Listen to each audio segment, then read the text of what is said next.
और इस निरीक्षक साहब हमारे बहुत ही हर दिल अजीज शिकारे साहब को शिकायत जोरदार तालियों से आपके पास आए।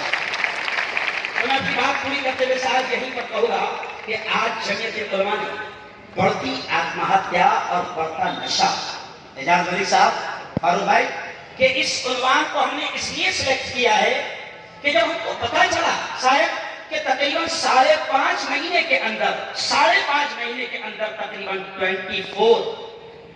24 हमारे भाइयों ने आत्महत्या की, खुदकुशी की, डिप्रेशन का शिकार होकर, मायूसी का शिकार होकर, ईमान की कमजोरी की बुनियाद पर तफसील से बात बाद में आएगी।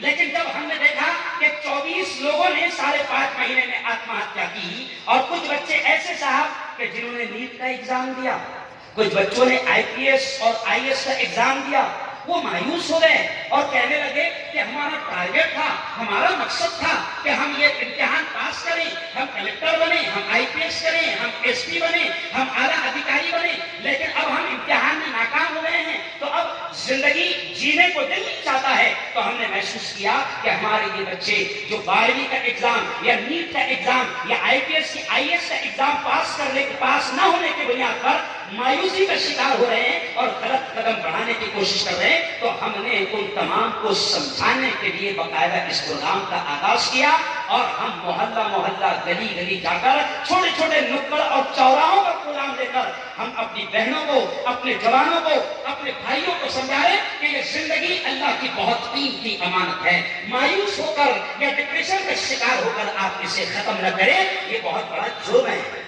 आगे बात आएगी इंशाअल्लाह, तफसील से बात आएगी, अभी सिर्फ मकसद में बयान कर रहा हूं। तो इसलिए हमने ये तय किया कि पूरे जिले भर में जमीयत उलमा की जानिब से मुहिम चलाई जाएगी। साहब, एक गली हमारे पास में ऐसी हो गई, मुझे कहते हुए अच्छा नहीं लगता, क्योंकि शर्म आ रही है। एक गली ऐसी हो गई है कि रक्षा वाले को कहो आप कि मुझे फांसी गली जाना है, तो वो आपको उस गली में ले जाएगा।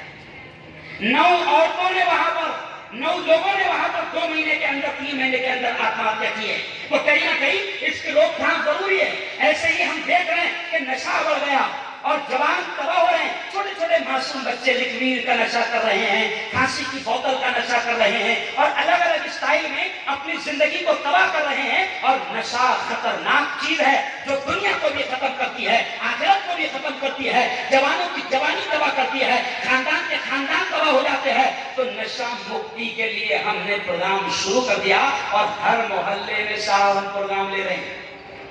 कलेक्टर साहब, हमने 2 जगह प्रोग्राम लिए, मैंने तिहाई साहब को शायद बताया, तो 2 जगह मैंने प्रोग्राम लिया। फारूक भाई साहब, हम लोग डिस्कस किए कि हमने कोशिश की है कि जितनी शराब की दुकानें यहाँ पर चल रही है, हम अपनी ताकत के एतबार से, जैसे हमारे नबी ने कहा है, हाथ से रोकने की ताकत रखते हो, जबान से समझाने की ताकत रखते हो, समझाओ, हम समझाने की कोशिश कर रहे हैं। लेकिन जब मैं 2 जगह पर प्रोग्राम लिया तो कुछ नशा के कारोबारियों ने, क्योंकि उनका धंधा है लाखों रुपये का, तो उन्होंने मुझे कब्रिस्तान में, मैं सुबह अकेला जाता हूँ 5:30-6 बजे, तो वहां दरवाजे पर रोककर मुझे मारने की धमकी दी। तो हमने कहा कि भाई हमारा मिशन है बुराइयों को खत्म करना। अगर तुम्हारे हाथों से हमारी मौत लिखी है, जैसे रंग में लिखी है, जब लिखी है, जहां लिखी है, आकर रहेगी। मैंने कलेक्टर साहब से मैं आज निवेदन कर रहा हूं कि ये बात आई, मैंने एसपी साहब को फौरन खबर किया, मैंने मेरे जिम्मेदारों को भी बोला, लेकिन हमारी तमन्ना है इंशाअल्लाह कि बोलो जोर से, जिंदगी मौत किसके हाथ में है? जोर से बोलो, जिंदगी मौत किसके हाथ में है? अल्लाह के नफा नुकसान किसके हाथ में है?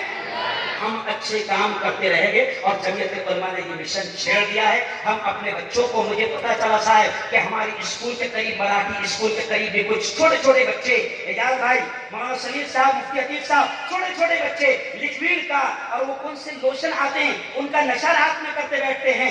मैं तिहाई साहब हमारे इलाके के यहाँ पर मौजूद है, उनका बड़ा जबरदस्त सहकार्य है, उनका मजबूत काम है। मैं उनसे भी कहूंगा कि आप भी, जाहिर बात है आप तो काम करते हैं, लेकिन नशा बढ़ रहा है, इसको रोकने की हम मुहिम चला रहे हैं। इसी मकसद के तहत जमीयत उलमा ने ये प्रोग्राम शुरू कर दिया है और पूरे जिले में, गांव-गांव में हम जाएंगे। बोलो, दोनों हाथ उठाकर बताओ, इस पाक मिशन में हमारा साथ दोगे कि नहीं दोगे? माशाअल्लाह कहो, इंशाअल्लाह। एक बार जोर से कहो, इंशाअल्लाह। इंशाअल्लाह हम सब मिल जाएं तो बुराइयों को रोकने का काम करेंगे। बस किसी मकसद के तहत जमीयत उलमा का ये प्रोग्राम शुरू हो चुका है। इन 2 शब्दों पर अपनी बात को खत्म करता हूँ। बाद में कुरान और हदीस की रोशनी में मुफ्ती रहमतुल्लाह साहब है,